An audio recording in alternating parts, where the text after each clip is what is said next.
Hello and welcome to Al's Air Guns. Hey, this is a follow-up piece talking about our custom carbine.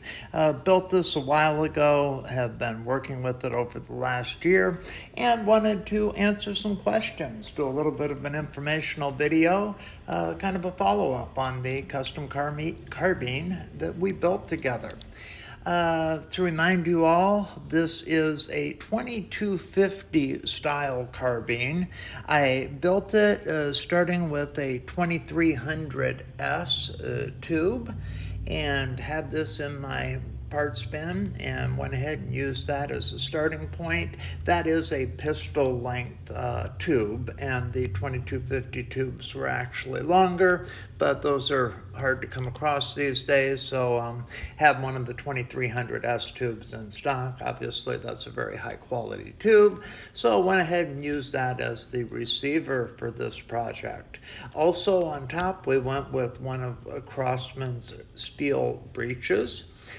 This gives us the ability to mount optics and also gives us a firmer platform. Looking at that, this breech also has been equipped with a custom probe. This is an extended length brass probe. I found that you pick up about 6 feet per second on a well-tuned gun by using the extended probe. Also a little bit of consistency. Next build, I'd like to try one of the hollow ones and see how that compares. Probably order one of those from Charlie Mellon and give that a try. But I did find performance improvements with the extended probe, and it's a little bit extra, but kind of neat, and really have enjoyed having it in there. And I think that's what this custom build is about. You could get by without many of the things we've included here, but they're the little extra niceties that make the air gun a little bit more enjoyable. One of those being a forearm. In a carbine sized air gun, it's nice to be able to rest your offhand on a forearm, and I've gone with one of Buck Rail's 2240 forearms. This one also has a small pick slot there, so you can go ahead and put on a LED designator, a laser sight or that kind of thing, maybe a flashlight. Or you could also put on a front foregrip and bipod kind of deal, which I think would be very cool. I'm going to have to look for one of those. I think I'd like to add that to it. That would be pretty slick in my opinion.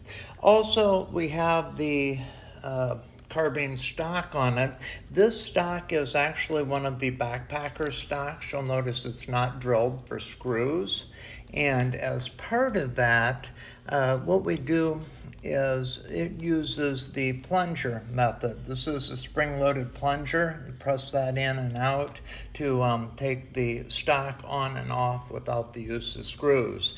That was one of my design criteria for this. I really like that. It simplifies things, and since this gun was going to live primarily as a carbine, the only reason I'd be taking the stock off is to make it smaller. The ability to take it on and off without tools was something I was looking for. The stock itself is pretty straightforward. I got this, this is actually a Crosman Extra that they were shipping for whatever reason with their drifter package, although it makes a lot more sense shipping with CO2 guns, because as you can see, it has all of these little loops inside and out for mounting, either shotgun shells or CO2 capsules. Since it's shipped with an air gun, I'm assuming it's not shotgun shells they were planning to mount, but CO2. So I've been utilizing that on this gun, and actually it works out really well. It's got one side that's got a little light padding in it and a little faux leather for the side that goes against your face if you're a right-handed shooter. And then on the opposite side, we have the CO2 storage. So I think that's pretty sweet. This is really about practicality and functionality when we get into a custom gun. Going to the other end, one of the things we did to our pistol and converting it to a carbine form was add a longer barrel. This is a 14.6 inch 22 caliber barrel like you would find on the Drifter these days or on the 2250 back in the day. So that is a carbine length barrel, and we are able to pick up some extra velocity with that. At the end of it, we are running a Airgun Mods moderator. This is their CR5 5-inch moderator. Has worked really well for me. Really enjoy this one. And I really like having a moderator on my CO2 guns these days. Quiet is good. And they're lightweight, they're inexpensive, they're durable, so why not go ahead and put one on? It's like running your car without a muffler these days, why do it?